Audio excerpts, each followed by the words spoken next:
Alam mo kasi nagmamadali. Kailangan talaga hindi pwedeng magmamadali, no? Kailangan talaga ah, swabe lang talaga. Nagmamadali kasi ako ng pindot. And then ngayon, di ko napansin na may nakalagay na pala doon na I need to update my ATM. Hindi ko kasi na-update siya. So ngayon, ang kinalabasan, kinain ko yung ATM ko, hindi po ako maka-withdraw. Diba? Diba? And then, ah, hinanapan ako ng Hong Kong ID. Tapos ngayon, buti na lang kamo, may picture ako dito. Buti ang bait-bait ng babae. Sabi niya sa akin, next time, hindi daw pwede picture ang gamitin. Kaya ang original talaga na hawak. Iuwi pa ako, diba? Layo-layo. Yun. Pero 1 week, i-send daw sa bahay. Talaga lang. Okay lang, at least na-update siya. Kasi lagi nito lang na-update yun, ilang buwan na. Mga taon na yata, hindi siya na-update. Dati naman kasi hindi ganyan, hindi man siya nag-update. Pero guys, pinapacheck ko rin yung pera nandoon kung hindi man nabawasan. Sabi naman ng teller, hindi naman daw nabawasan. Pagbayad ko pa naman ng utang yun. Paano na yan? Hala, 1 week.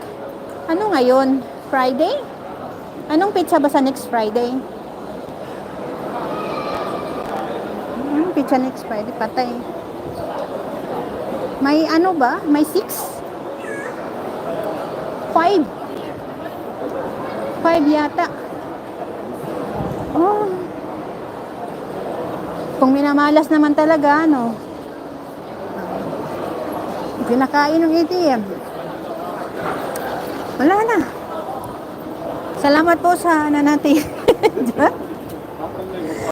Napakabubo.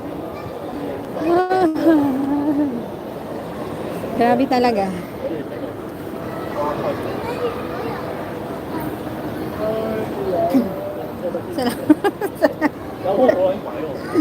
Salamat po sa 6 million.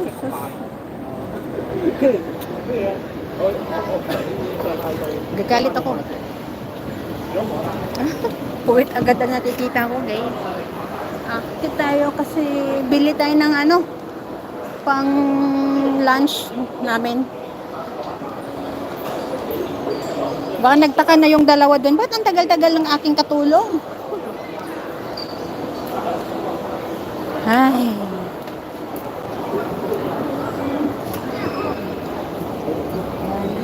Paano na yung mga love letter doon? May iba pa naman na ayaw maniwala. Pautang muna dyan. Nanawagan. Utang. Salamat po.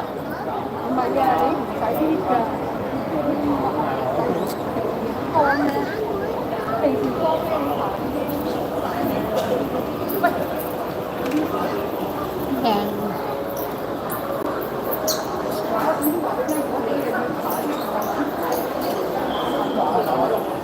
Dito is cinema.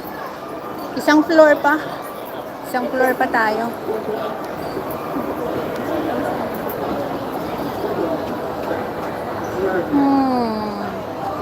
Puro nag-uol ko ay. Nag-uol ko. Tagal pa ng 1 week.